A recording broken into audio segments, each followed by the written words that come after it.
ఈ ఎగ్జామ్ సరిగ్గా రాయని వాళ్ళకు శిక్ష అని ఒక ప్రోగ్రామ్ మొదలు పెడుతున్నాం. శిక్షలో ఆబ్జెక్టివ్ ఏంటి అంటే ఫౌండేషన్ ని స్ట్రెంథెన్ చేయడం. అంటే వాళ్ళకి ఎవ్రీ 2 రోజులకు ఒకసారి టెస్ట్ పెట్టడము, ఎనాలిసిస్ ఇవ్వడము, ఎక్కడ మళ్ళీ దాన్ని రివైజ్ చేయడము, అలాంటి ఒక సిస్టమ్ ఒకటి డెవలప్ చేస్తాం. ఫ్రెషర్స్ కోసం ఉండాలి. ఫ్రెషర్స్ కాదు, ఈసారి అటెంప్ట్ ఇచ్చి కొంచెం చదువుకొని ఆ గ్యాప్ ఒక 10 to 20 మార్క్స్ గ్యాప్ లో తగ్గిపోయి ఆగిపోతూ ఉంటారు. వాళ్ళకి బేసిక్ గా వాడేటట్లు ఈ ప్రోగ్రామ్ స్టార్ట్ చేస్తున్నాం. రైట్, ఈ 50 మెంబర్స్ ఇన్విటేషన్ ప్రోగ్రామ్ ఉంది కదా మేడం, అది ఈసారి మెయిన్స్ కి వెళ్ళే వాళ్ళకు, మెయిన్స్ కాదు అనుకున్న వాళ్ళు, ప్రిలిమ్స్ కాదు అనుకున్న వాళ్ళకు మళ్ళీ బేసిక్స్ నుంచి ఫౌండేషన్ ఒక్కొక్కటి ఇటుకని సక్రంగా పేర్చుకోవాలి. ఎన్ని రోజులు పడుతుంది సార్? అంటే ఆ కోర్స్ గురించి అని చెప్తారు. ఈసారి ప్రిలిమ్స్ పోయిన వాళ్ళకి నెక్స్ట్ టైం మళ్ళీ అటెంప్ట్ ఇవ్వాలనుకునే వాళ్ళకి మీ దగ్గర ప్రెసెంట్ ఎప్పటి నుంచి స్టార్ట్ అవుతుంది? ఎన్ని రోజుల కోర్స్ ఏంటి?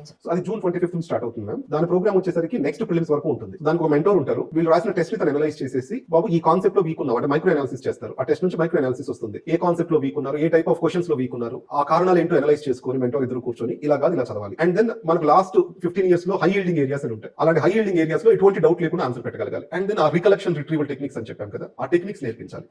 దానికోసం ఉపయోగపడుతుంది.